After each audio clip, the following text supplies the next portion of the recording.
DYBU You've reached the Do Your Best Until podcast. I am your host, Michael Von Williams. The Do Your Best Until podcast is sponsored by Aquamatic Irrigation. If you live in Houston or the surrounding area and need a lawn sprinkler system or lawn sprinkler system repairs, please visit www.aquamaticirrigation.net. In this episode, we will discuss the link between overcoming shyness or fear to achieve success. I will share experiences of two high school students living in Houston, Texas in the early 1940s. Daddy's ice cream, Mama's maybe. A group of 5 students were walking home from school one evening. There were 2 boys and 3 girls in the group. On this day, a young lady caught the eye of a well-mannered, neatly dressed young man.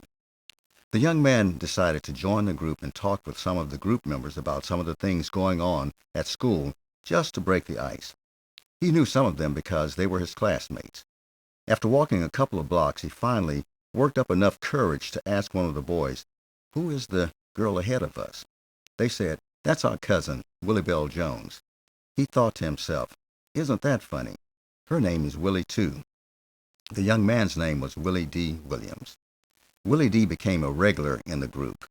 He had good conversations with all of the members of the group except one, Willie Bell. On this day, he made up his mind that is going to change. As the group started walking, Willie D. slowly but deliberately made his way through the group to the front of the pack and was walking right next to Willie Bell. He felt pretty good about the way things were progressing because the male cousins were smiling with approval. Just as he was about to begin a conversation with Willie Bell, she ran ahead and left him behind. He did not know what to do. That was totally unexpected. This scene was repeated several times. Willie D. would position himself to walk next to Willie Bell, try to speak to her, and she would run off ahead of the group. Completely frustrated, Willie D. told one of the female cousins, "I'm going to leave that silly girl alone." This cousin knew Willie D. was about to give up, so she decided to talk to Willie Bell about her actions. She said, "Willie Bell, Willie D. is a nice guy, and I know you like him, but if you keep running off each time he tries to talk with you, he's going to stop trying." Willie Bell said, "I know, I'm shy, and I just don't know what to say." Her cousin said, "Just walk and listen. Smile, and if he asks to carry your books, let him." It worked. As time passed, Willie Bell felt more comfortable allowing Willie D. to walk her home, sometimes without her cousins. One day, Willie Bell's mother said, "I think it's time for me and your father to meet this Willie D. Williams. Your cousins have been talking about him, and I have been seeing him walk you home. Invite him to our house so your father and I can meet him." Willie Bell extended the invitation, and Willie D. accepted.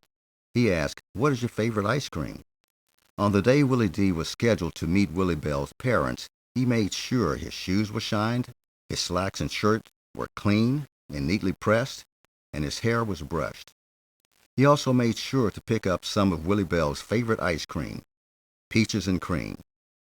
When Willie D. arrived at the Joneses' home, everything felt comfortable to him because he had been to the front of the home numerous times as he walked Willie Bell home from school. But that changed as he raised his hand to knock on the door. Suddenly, his heart started beating rapidly. He could feel his shirt move each time his heart beat.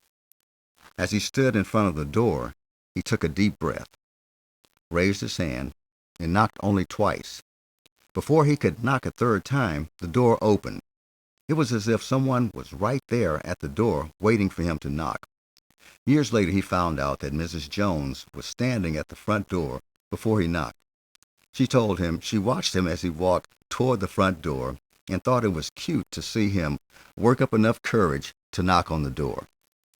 Mrs. Jones opened the door. She said, "Hello, come in." Her voice was pleasant but stern. Willie D. tried not to stare, but since this was his first time meeting Mrs. Jones, he wanted to see what kind of stock Willie Bell came from. Mrs. Jones, on the other hand, looked him up and down from head to toe. Mrs. Jones was short, petite, and well-groomed. Her home was immaculate. She stood erect and exuded confidence in an assuring way. Mr. Jones was quietly standing as Mrs. Jones welcomed Willie D. in. You could not miss him. Next to Mrs. Jones, he appeared massive. He stood over 6 feet tall and had an athletic build.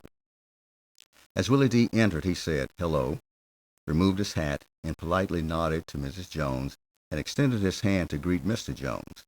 He also said, "I brought some ice cream for your daughter, her favorite ice cream." They both said, "Thank you." Mrs. Jones took the ice cream. As she heads toward the kitchen to get bowls for the ice cream, she called Willie Bell to let her know that Willie D. was there. She said, "Okay," but she did not come out of her room. As Mrs. Jones was placing the ice cream in the bowl, she called again to Willie Bell to let her know that Willie D. had brought some of her favorite ice cream. Willie Bell said, "Thank you, but I don't want any." She stayed in her room. Willie D., Mr. and Mrs. Jones sat at the table, ate ice cream, and had some good conversation. After several hours passed, Willie D. told Mr. and Mrs. Jones it was a pleasure meeting them, but he must go because he had to get home before dark. They also returned the pleasantries. He told Willie Bell bye through the closed door. After Willie D. left, Willie Bell quickly ran out of her room and headed straight for the kitchen. She looked everywhere but couldn't find the ice cream. She ran to her mother and asked, "Where's the ice cream?" Her mother said, "You said you didn't want any, so we ate it all." Willie Bell started to cry and said, "Mama, that was my favorite ice cream. He brought that for me, and you didn't save me any?" Mrs. Jones placed her hands on her daughter's shoulder, looked at her straight in the eye and said, "I'm going to break you of that shyness. If you want something, you can't let shyness or fear get in your way of getting what you want." Although it was a tough lesson for Willie Bell at the time, it was one she learned well and utilized as she and Willie D. taught their future children and grandchildren the value of facing your fears head on to achieve success. After recognizing what you want, you must be willing to get out of your comfort zone to achieve it. Willie D. got out of his comfort zone to enter the group. Both Willie D. and Willie Bell got out of their comfort zones when they began to walk together. Willie D. gathered enough courage to knock on Mr. and Mrs. Jones's door at their first meeting. Sometimes you must express your limits and use the advocates to allow the target audience to see the impact of their actions toward an unwanted outcome.